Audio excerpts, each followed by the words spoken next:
नमस्कार, मैं हूं अतुल श्रीवास्तव और आप देख रहे हैं खबर की दुनिया।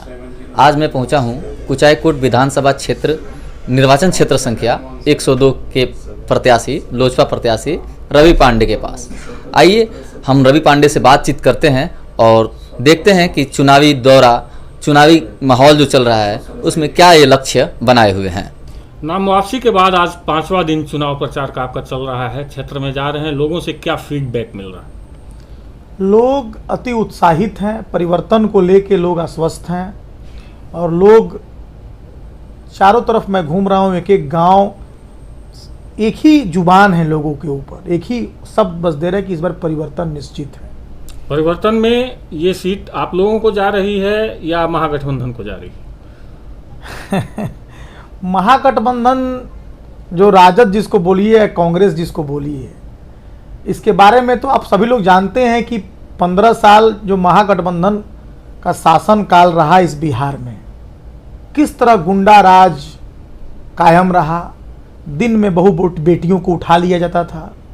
आप नाम सुने होंगे साधु यादव, एक IAS अफसर को दिन दहाड़े उठा लिया पटना से। आप सुने होंगे शहाबुद्दीन।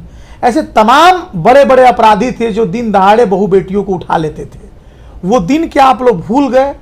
हम लोगों ने पढ़ते क्रम में अपने आंखों से देखा है कि राजद काल में कैसे उनके गुंडे दिन दहाड़े हमारी घर की बहु बेटियों को उठा ले आते थे। FIR तक पुलिस नहीं करती थी। वो आतंक हमने 15 साल दिन दहाड़े गोली मार दिया जाता था। आप पुलिस के यहाँ जाते थे, FIR लॉन्च नहीं होती थी। हम लोग अपने आंख के सामने सीवान में शहाबुद्दीन के आतंक को देखा है। एक बूढ़े बुजुर्ग पिता के 3 बेटों को तेजाब से नहला के मार दिया गया। क्या वो दिन आप लोग भूल गए हैं? क्या आप लोग वही दिन फिर से लाना चाहते हैं? मुझे लगता है कि बिहार की कोई जनता उस राजद काल का जो 15 साल का क्रूएल शासन रहा, जिसमें लोगों को जिंदा जला दिया जाता था, पूरे दौर में अपहरण का उद्योग चलता था, फिल्म बना बिहार में उसके ऊपर अपहरण, जिसमें शहाबुद्दीन का किरदार नाना पाटेकर ने निभाया। क्या वही दौर आप चाहते हैं? बिहारियों को हर जगह अपमान की नज़र से देखा जाता था। भैया, हम लोग पूना पढ़ते थे, जब बीटेक कर रहा था मैं, तो वहाँ पे देखा कि हम लोगों को भैया कहते थे, भैया जी।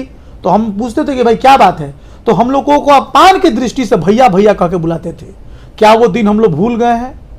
इसलिए ये पूछना महागठबंधन के बारे में, महागठबंधन कहीं नहीं है।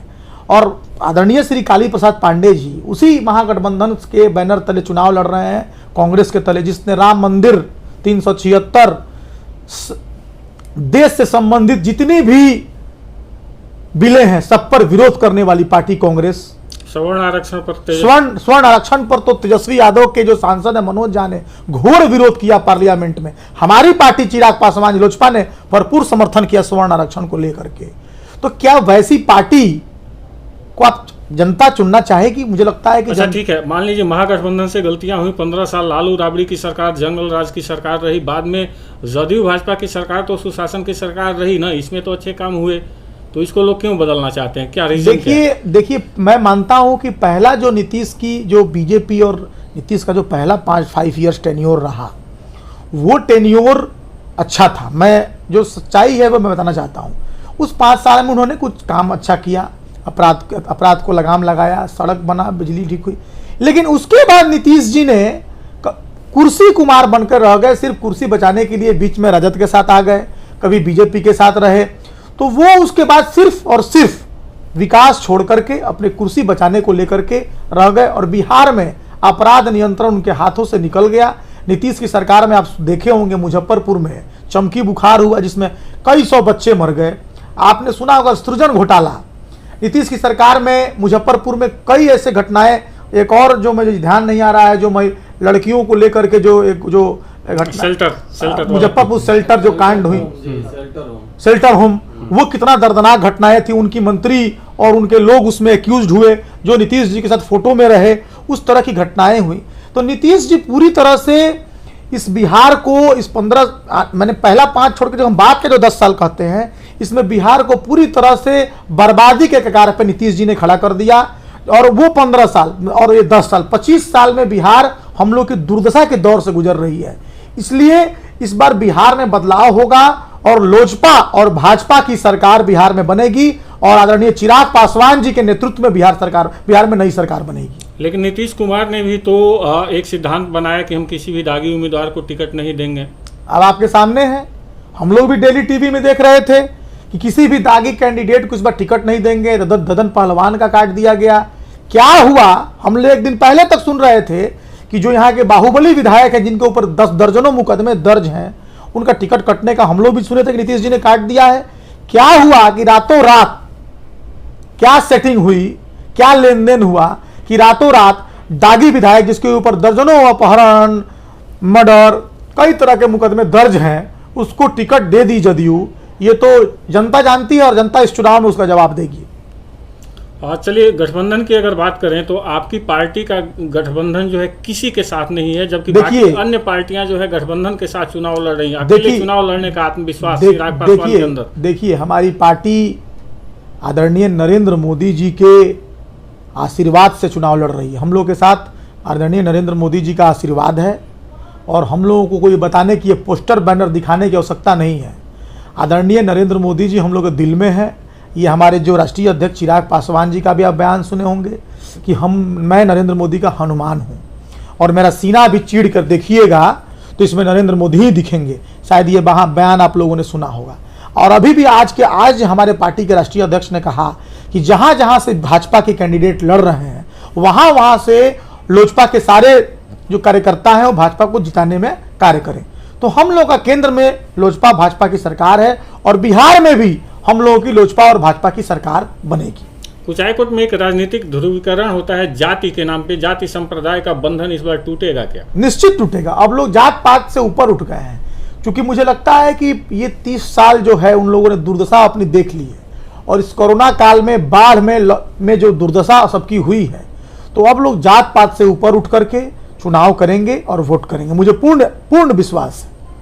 आपको बहुत बहुत धन्यवाद। मतदाताओं से कुछ अपील और आपका चुनाव मतदाताओं से सीरियल नंबर ये सब अगर आप बताना चाहें। जी, मतदाताओं से मुझे अपील है मेरा कि आप लोग इस बार अधिक से अधिक बूथ पर पहुंचकर अपने मतदान का प्रयोग करें। और मैं रवि पांडे लोक जनशक्ति पार्टी से 102 कुचायकोट विधानसभा से चुनाव लड़ रहा हूं।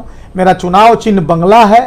3 ईवीएम में 3 नवंबर को ईवीएम मशीन में 3 नंबर बटन दबा करके मुझे चुनाव में विजयी बनावे। यही मेरी आपसे अपील है। चिराग जी का कोई प्रोग्राम बन रहा है क्या आपके विधानसभा में? जी, चिराग जी का आज कल मुझे सूचना मिली थी रात में कि आदरणीय चिराग पासवान जी कार्यक्रम 29 से 30 को संभव आपके यहाँ रोड शो का बनेगा। पूरे विधानसभा में 6 घंटा का समय वो देंगे। इसकी मुझे कल जानकारी मिली थी, लेकिन जैसे ही लिखित कार्यक्रम की सूचना आ जाएगी हम लोग आपको बताएंगे। बहुत बहुत धन्यवाद। एक चीज चलते आप अपना जीत जब हासिल कर लेंगे तो विकास के क्षेत्र में मतलब क्या क्या चीज विकास करेंगे? सबसे पहले मैं यहाँ जो मैं पहले से ही कहते आ रहा हूँ, रोजगार देना मेरी पहली प्राथमिकता है। छोटे छोटे कुटीर उद्योग को यहाँ लगाकर सबसे पहले मैं बेरोजगार युवाओं को, जो हमारे युवा इस लॉकडाउन में जो दुख मैंने देखा है, राजस्थान, गुजरात और दिल्ली, हरियाणा, पंजाब में पैदल चल करके आए हैं, उनका दुख मुझे आज भी पीड़ा देता है। तो सबसे पहले मैं उनको रोजगार कैसे उपलब्ध कराऊं, इस पर मैं विशेष रूप से पहली प्राथमिकता यही होगी।